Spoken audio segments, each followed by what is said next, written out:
Bonjour tout le monde, je suis Antonio de Saint-Ballastre. Nous revoilà ensemble pour enfin voir comment placer les modules sur un toit plat. Nous voici dans notre projet où j'ai déjà créé deux toits plats simples. Maintenant, nous créons deux prototypes.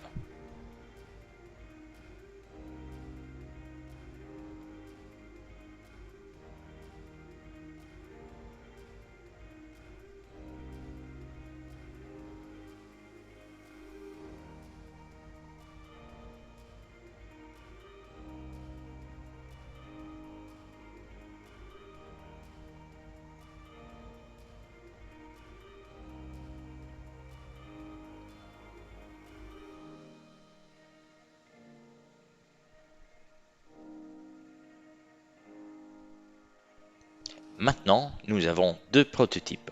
Nous pouvons commencer. Pour l'insertion des modules, le configurateur nous donne la possibilité de choisir entre deux alternatives, manuelle ou automatique. La saisie manuelle nous permet de faire glisser directement les panneaux sur la couverture à notre goût.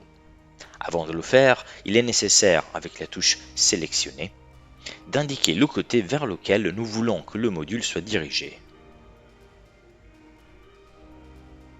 Une fois cela fait, avec l'icône de la petite main, nous insérons sur la couverture notre module, en le faisant glisser et en le plaçant où nous préférons.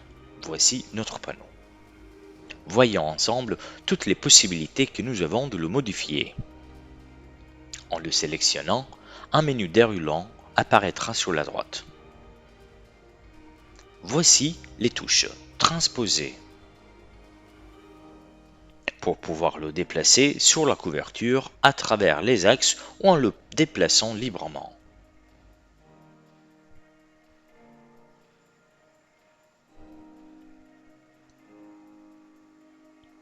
La touche Étirement qui nous permet d'augmenter ou de réduire les rangées en augmentant ou en diminuant le nombre de modules.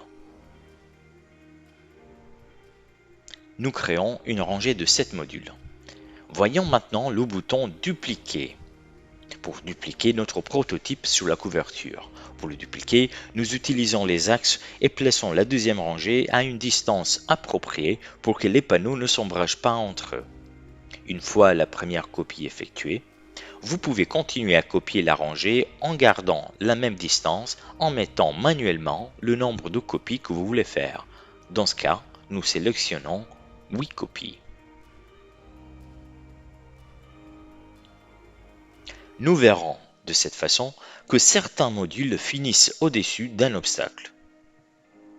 Nous pouvons éliminer la rangée ou la réduire à un plus petit nombre de modules. Dans tous les cas, chaque rangée de modules peut toujours être modifiée ou déplacée à votre goût.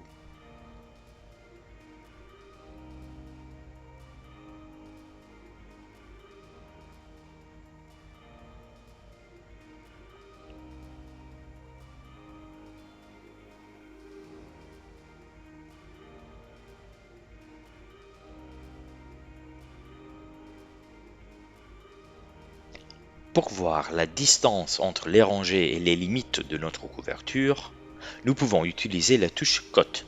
Cela nous indiquera la distance de notre rangée à l'angle de la couverture. Nous pouvons également la modifier à notre goût si nous avons des distances précises à respecter. Nous ajoutons une note spéciale. Comme vous pouvez le voir, une rangée peut atteindre jusqu'à 20 modules. Pourquoi? Parce que Symballast a intégré cette limite pour optimiser la tenue du système au vent. Dans ce cas, les modules en portrait peuvent compter jusqu'à 20 modules par rangée. Dans le cas où ils sont en paysage, le nombre maximal sera de 12.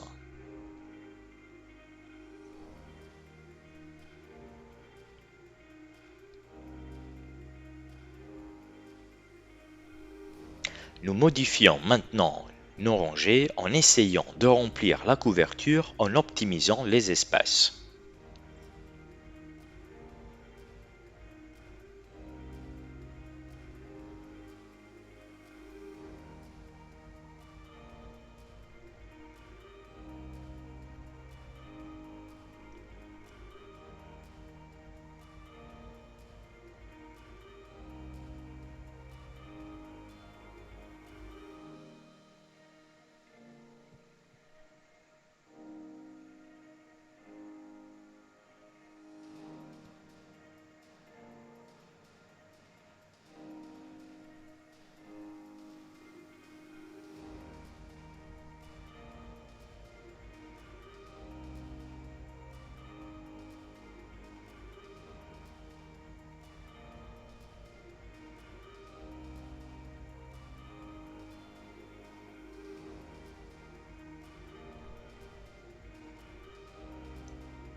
C'est ainsi que nous avons inséré 122 modules sur notre couverture.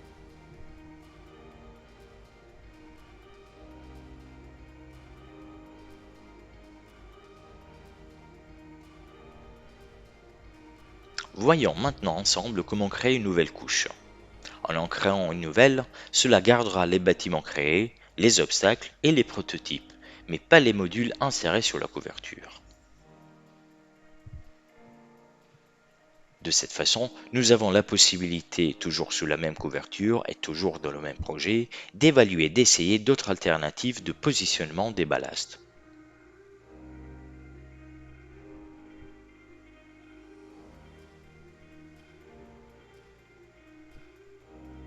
Avec cette nouvelle couche créée, nous essayons ensemble le deuxième mode, à savoir le mode automatique. Nous revenons sur notre prototype à 15 degrés et sélectionnons la fonction de réglage. Cette fonction vous permet de remplir automatiquement la couverture en mettant les mesures et les distances dont nous avons besoin. Nous sélectionnons la couverture et dans le menu à droite, nous voyons ensemble les données que nous pouvons entrer et modifier. La distance verticale calculée par le système et la distance optimale entre les rangées des modules, de sorte qu'elles ne s'ombragent pas. Nous pouvons insérer la distance horizontale entre le module et éventuellement les modules pour chaque ligne. Nous gardons ces données sélectionnant côté. Nous pouvons sélectionner l'orientation en fonction de la couverture que nous voulons donner aux rangées. Et enfin, calculer. De cette façon, le configurateur nous fournira un rendu approximatif du remplissage de notre couverture. Si vous aimez le rendu, cliquez sur Placer. Et voici que notre couverture a été automatiquement remplie. Bien sûr, même dans ce cas, nous pouvons toujours modifier ou supprimer des rangées à notre goût. Les deux modes sont valides. Le mode manuel est certainement meilleur lorsque plusieurs obstacles sont présents dans la couverture, tandis que sur une couverture complètement plane sans obstacles, le mode d'ajustement nous permet de remplir la couverture en un clic. Si nous voulons toujours utiliser le mode de réglage tout en maintenant des distances de garde-corps, nous pouvons sélectionner l'icône des prototypes et choisir la deuxième sous-icône. Nous définissons un décalage des garde-corps d'environ 1 mètre. Nous sélectionnons le champ, puis nous mettons à jour le champ. De cette façon, nous verrons la zone où les panneaux avec le mode ajustement seront maintenant placés.